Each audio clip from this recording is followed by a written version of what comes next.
Yo j'espère que vous allez bien, on se retrouve aujourd'hui pour une nouvelle vidéo et comme vous l'avez vu dans le titre, on va parler ensemble du mercato de l'Olympique de Marseille, du très bon mercato de l'Olympique de Marseille même. Avant qu'on rentre dans le vif du sujet, vous en avez l'habitude, petit pouce bleu si vous appréciez les vidéos, les refs et surtout, le plus important, si c'est pas déjà fait, pensez à vous abonner à la chaîne, ça me soutient énormément. Petit point sur la vidéo du jour, on va faire ça en plusieurs parties, on va d'abord déjà dire un petit mot sur le nouvel entraîneur de l'Olympique de Marseille, après on fera un point sur les départs et enfin le plus intéressant, on fera un point sur les arrivées et sur les potentielles arrivées au club. Maintenant que j'ai dit tout ça, on va pouvoir rentrer dans le vif du sujet. C'est parti! Allez, on va commencer cette vidéo en parlant de Marcelino, le nouvel entraîneur de l'Olympique de Marseille. C'est officiel depuis quelques semaines.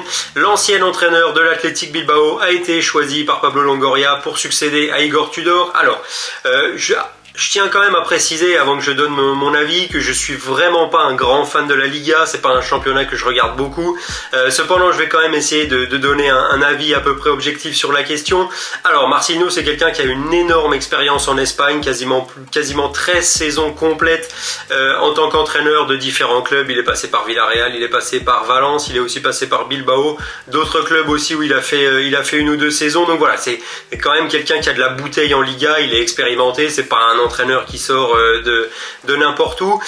Il a eu des résultats plutôt corrects, honnêtement. Il a terminé 2 fois 6e avec Villarreal, il a terminé 1 fois 4e avec Villarreal et 2 fois 4e avec Valence. Et honnêtement, finir 4e avec Valence dans le contexte valencien de l'époque avec un propriétaire catastrophique qui fait n'importe quoi, franchement, c'est pas donné à tout le monde. Donc pour ça, franchement, respect, parce que honnêtement, quand on voit les résultats de Valence depuis 3-4 saisons, c'est une catastrophe. Donc voilà, réussir à finir 2 fois 4e avec ce club-là, honnêtement, ça prouve que c'est quand même un entraîneur qui fait du bon travail. Il a même gagné une Coupe du Roi avec Valence en 2019, si je dis pas de bêtises, en battant le Barça en finale. Donc voilà, c'est un entraîneur assez pragmatique, hein, c'est du 4-4-2 à toute épreuve, ouais, c'est vraiment, c'est pas très, c'est pas forcément fun à regarder, hein. C'est pas du jeu à la Sampaoli où ça part dans tous les sens. C'est pas du jeu à la Bielsa. On se rapproche quand même plus d'un jeu à la Tudor, solide défensivement, où faut profiter au max des contre-attaques. Est-ce qu'il va pouvoir réussir à mettre en place ses idées de jeu avec l'effectif qu'il a actuellement? Je sais pas. Pour moi, ça reste quand même même si c'est un entraîneur expérimenté, comme je l'ai dit, ça reste un point d'interrogation. Est-ce que tout le vestiaire déjà va adhérer à son plan de jeu, va adhérer à ses idées? C'est une grosse question. On va vite être fixé parce que les tours préliminaires de Ligue des Champions arrivent rapidement pour l'OM. Je crois que c'est début août, première semaine d'août, il me semble. Donc voilà, on va vite pouvoir juger rapidement de ce que donne l'arrivée et l'adaptation de Marcelino à l'Olympique de Marseille. En tout cas, c'est un choix assez safe, j'ai envie de dire, parce qu'on sait que Longoria, il le connaît depuis des années et des années. Ils ont travaillé ensemble. Ils ont travaillé ensemble il y a plusieurs années en Espagne, donc voilà. Je crois même honnêtement que c'était le choix premier de Longoria depuis le début en fait, dès que Tudor est parti, je pense que Longoria voulait ramener Marcelino, les rumeurs autour de Gallardo et autres. Je pense que c'était un peu des écrans de fumée pour vendre du rêve aux supporters de l'OM. Et voilà, je pense que Marcelino, ça a toujours été son choix premier, parce que on va pas se mentir, Longoria fait du bon boulot à l'OM, il fait du très bon boulot. Mais ça reste quand même un peu du bricolage. C'est pas pour rien que les entraîneurs ils s'enchaînent. Si Sampaoli et Tudor se sont barrés, c'est à peu près pour les mêmes raisons. C'est parce qu'il n'y a pas forcément une visibilité sur le projet de l'OM à long terme.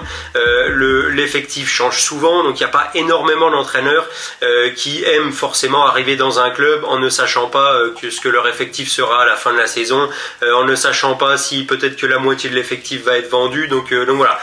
Là, c'est un entraîneur qui n'allait pas poser de problème, étant donné qu'il connaît Longoria. Je pense qu'il a accepté sans trop de difficultés toutes les conditions requises par le président de l'OM. Donc voilà, je pense que d'un point de vue sécurité, c'est un bon choix. Maintenant, est-ce que c'est un style de jeu qui va plaire aux supporters marseillais? Je sais pas. Est-ce qu'il va réussir à mettre ses idées en place? Je sais pas. On va voir ça. On va voir ça rapidement. Voilà, c'était tout sur le petit point sur le nouvel entraîneur de l'OM. Je tenais quand même à en parler avant qu'on parle du mercato en lui-même. Maintenant qu'on a parlé de l'entraîneur, on va pouvoir parler des départs. Allez, maintenant qu'on a fait un petit point sur le nouveau coach de l'Olympique de Marseille, on va faire un petit point sur les départs. Alors honnêtement, il y en a eu vraiment pas mal, donc je vais pas pouvoir tous vous les citer les refs, je vais quand même en citer quelques-uns. Pas mal de joueurs qui étaient prêtés dans certains clubs et dont les options d'achat ont été levées. Je pense à Luis Suarez, je pense à Arkadiusz Milik par exemple, Radonjic aussi qui quitte l'Olympique de Marseille, Kolasinac qui part pour signer à l'Atalanta, Kevin Strootman l'OM qui se débarrasse enfin de Kevin Strootman, j'ai envie de dire, qui était sous contrat depuis je sais pas combien de temps avec un salaire astronomique. Il enchaînait les prêts ces dernières saisons. Là, ça y est, son contrat est enfin arrivé à échéance. Donc, il ne fait plus officiellement partie de l'effectif de l'Olympique de Marseille. Maintenant, les deux départs majeurs quand même. Alors, je mets deux, même si pour l'instant, il y en a peut-être un qui va revenir, on ne sait pas encore. Le premier, ça reste quand même le départ de Dimitri Payet, dont le contrat a été rompu par l'Olympique de Marseille.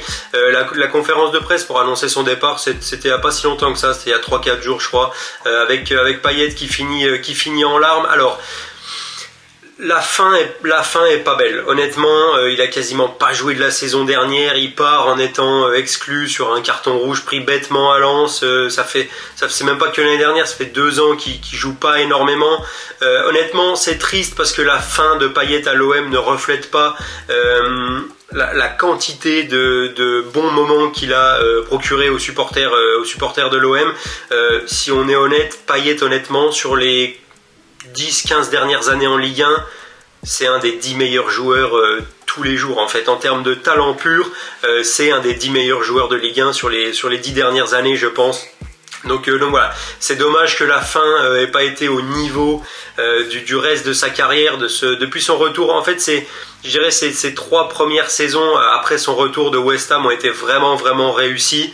Ça a été un des meilleurs joueurs de Ligue 1 pendant plusieurs saisons d'affilée.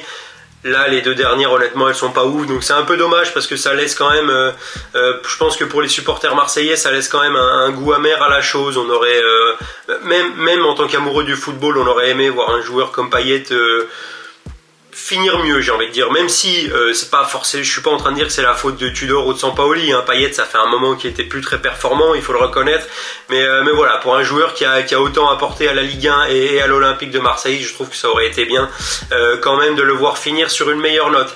Maintenant, le deuxième départ, et c'est celui dont je vous parlais juste avant. Alors, pour l'instant, officiellement, il ne fait plus partie du club, c'est Alexis Sanchez, parce que son contrat est arrivé à terme. L'OM essaye de le prolonger, l'OM essaye de lui faire accepter leurs conditions. Est-ce que lui va bien vouloir prolonger aux conditions proposées par l'OM? Je sais pas. Si je devais parier maintenant, là, à l'heure où je tourne la vidéo, on est le 26 juillet. Donc si je devais parier maintenant, je pense pas qu'il soit olympien la saison prochaine. Je pense honnêtement qu'il attend une grosse offre. Je sais pas si ce sera de l'Arabie Saoudite ou d'ailleurs, mais voilà. Je pense qu'il attend une grosse offre avec un gros salaire. Et j'ai du mal à le voir prolonger à l'OM avec un salaire réduit par rapport à la saison dernière, surtout étant donné que c'était un des meilleurs joueurs de l'OM, hein, si ce n'est le meilleur joueur de l'OM la saison dernière. Donc voilà, d'un point de vue sportif, s'il prolonge pas, ça sera quand même une perte. Parce qu'il va falloir quand même remplacer, je crois que c'est Alexis Sanchez, c'est 14 ou 15 buts en Ligue 1 la saison dernière. Il va falloir les remplacer, on ne trouve pas un attaquant à 15 buts tous les 4 matins. Il a aussi énormément apporté dans le jeu, dans un système qui pourtant ne le mettait pas forcément en valeur. Donc voilà, d'un point de vue sportif, même si il est plus dans son prime, parce qu'il a bientôt 35 ans, il me semble, avec Sanchez, ça sera quand même une perte. Maintenant, d'un point de vue financier, tu te débarrasses d'un gros salaire, tu as fait venir des joueurs pour combler son départ. Voilà, c'est pas la fin du monde s'il décide de pas re-signer à l'OM. Maintenant, je pense que d'un point de vue sportif, s'il décide de re-signer à l'OM, honnêtement, ça sera que du positif. Voilà pour les départs, les rushs, je vais pas trop m'attarder, j'ai plutôt envie de parler des arrivées parce que c'est là vraiment que je trouve que le mercato de l'OM est très très bon jusqu'à maintenant. Donc voilà, on a parlé des départs, maintenant on va parler des arrivées. Allez, maintenant qu'on a parlé du nouveau coach et des départs, on va pouvoir passer au plus intéressant, les arrivées, et de très très bonnes arrivées côté Olympique de Marseille cet été. Alors, Avant qu'on parle des nouvelles recrues, je voulais quand même faire un tout petit point sur deux joueurs qui étaient prêtés à l'OM l'an dernier et dont les options d'achat ont été levées. Il s'agit d'Amin Harit et de Ruslan Malinovski. Harit qui revient d'une très grave blessure en plus, donc voilà, on peut presque le compter comme une nouvelle recrue. Malinovski c'est pareil, il a fait que 6 mois à l'OM l'an dernier. C'était pas 6 mois exceptionnels, mais c'était pas dégueu non plus. Je pense qu'avec une vraie pré-saison et une saison complète où il va pouvoir montrer ce qu'il sait faire, honnêtement, ça va être un énorme boost pour l'attaque de l'OM. Maintenant que j'ai parlé des deux joueurs là, on va pouvoir parler des vraies nouvelles recrues de l'OM. Ils ont commencé par signer Geoffrey Kondogbia en provenance de l'Atlético Madrid pour seulement 8 ou 9 millions je crois.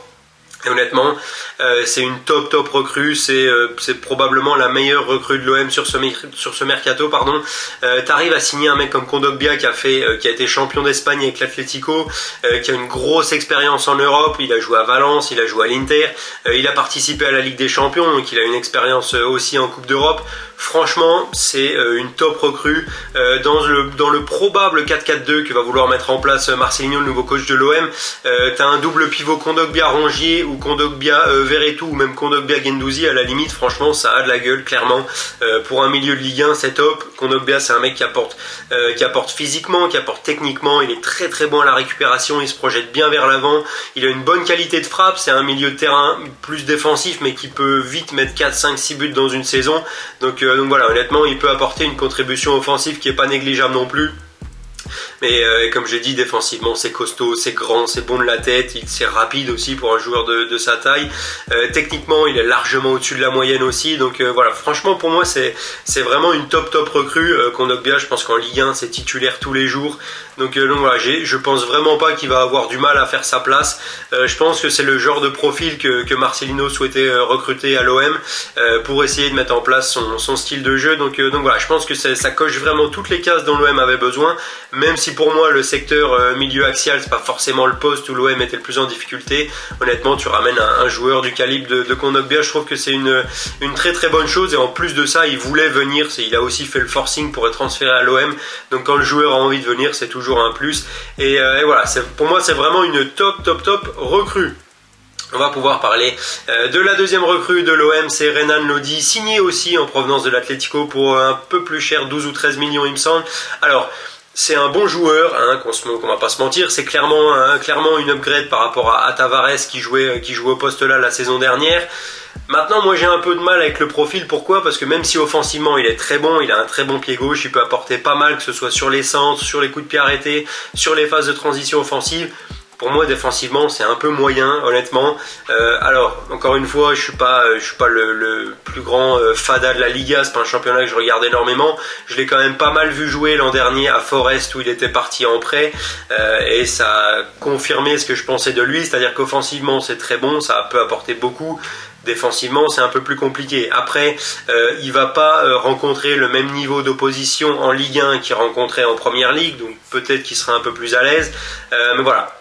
Ça reste une sacrée upgrade par rapport à Tavares qui joue au poste là la saison dernière, et honnêtement je pense que c'est pareil, je pense qu'il peut s'adapter rapidement et apporter beaucoup à l'OM, et je pense que l'OM va pouvoir profiter surtout d'un point de vue offensif de ses capacités, de son bon pied gauche, donc voilà, pareil, encore une top recrue pour l'OM, et encore une fois pour un prix qui est pas exorbitant dans le marché actuel où n'importe quel mec qui fait 15 bons matchs part pour 80 millions. Un mec qui a été champion avec l'Atlético, qui a quand même pas mal joué en Europe, même si sur les deux dernières saisons c'est un peu plus compliqué, t'arrives à le faire pour moins de 15 millions, honnêtement c'est clairement un très bon coup, donc voilà, encore du bon boulot de la part de Longoria. On va passer à la troisième recrue, et là je pense que pour la plupart des supporters de l'OM c'est le vrai gros coup de l'été. Il s'agit de l'arrivée de Pierre-Emerick Aubameyang, lui qui avait résilié son contrat avec Chelsea, donc il arrive libre. En termes d'indemnité de transfert, positif, parce que ça veut dire que ça coûte 0 à l'OM. Par contre en termes de salaire, là ils ont casqué. Je crois qu'il a signé un contrat de 3 ans pour environ 700 000 euros bruts mensuels, donc ce qui explose de plus de 150 000 euros, le plus gros salaire du club l'an dernier. C'était Verretou il me semble, donc là Aubameyang va gagner quasiment 150 000 euros de plus par mois. Pour un joueur de 34 ans, je trouve que c'est beaucoup, surtout pour un contrat de 3 ans. S'il lui avait fait signer un contrat d'1 an ou 1 an avec une deuxième année en option, j'aurais dit pourquoi pas. Là, 3 ans, je trouve que c'est beaucoup.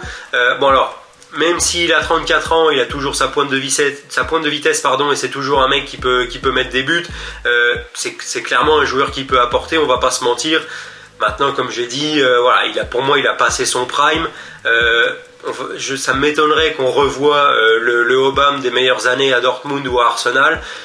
Il peut quand même apporter, hein, qu'on soit bien clair, sa pointe de vitesse est toujours là, c'est quand même un mec qui devant le but est assez adroit, c'est un bon tireur de penalty en plus de ça, donc voilà, ça reste une très très bonne recrue pour l'OM. Le point positif aussi, c'est qu'il connaît le championnat, il a joué pas mal de saisons, que ce soit avec Dijon ou avec Saint-Etienne, donc voilà, je pense qu'il aura vraiment pas de mal à s'adapter à la Ligue 1, honnêtement.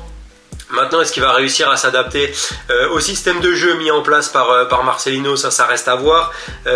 J'ai pas vraiment le souvenir d'avoir souvent vu jouer Aubame à la pointe dans un 4-4-2 avec un deuxième mec autour de lui. C'est plutôt un mec qui joue seul en pointe ou alors excentré couloir gauche. Donc voilà, ça va être intéressant de voir ça.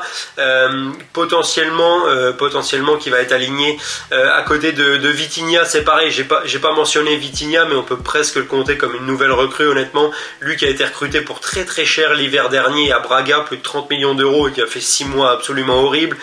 Je pense que là, il a eu le temps de digérer son transfert, il a eu le temps de se remettre les idées en place, pardon. Et avec une vraie pré-saison, je pense que ça va être un peu meilleur. En tout cas, je le souhaite parce que vu le prix qu'il a coûté, si cette saison il performe pas, ça va vite devenir un problème pour l'OM. Donc voilà. Une attaque Aubameyang, Vitinha qui tourne, honnêtement en Ligue 1, c'est vraiment très bon. Et voilà, j'ai hâte de voir ce que ça donne, et je pense que beaucoup de supporters marseillais aussi. D'ailleurs, on ne devrait pas trop tarder à être fixé sur le futur système de jeu et sur les nouvelles recrues de l'OM, parce que les tours de barrage, les tours préliminaires de Ligue des Champions, pardon, ils arrivent vite. Je crois que c'est tout début août, le 8 et le 9, il me semble. Donc voilà, ça va vite arriver pour l'OM. On espère qu'ils auront eu le temps de se mettre en place correctement d'ici là. Et maintenant, on va parler de la dernière recrue à l'heure actuelle de l'OM. Oui, parce qu'au moment où je tourne cette vidéo, on est le 26 juillet. Donc voilà, il y a encore un joueur dont j'ai pas parlé, je vais en parler juste après. On ne sait pas s'il va venir. On verra bien, j'espère en tout cas pour l'OM que ça se fera, mais voilà. Avant ça, on va parler de la quatrième et dernière recrue officielle de l'OM. Il s'agit d'Ismail Assar, recruté pour à peu près comme Renan Lodi, 12 ou 13 millions, en provenance de Watford. Pour moi, c'est pareil, c'est une top recrue, sincèrement.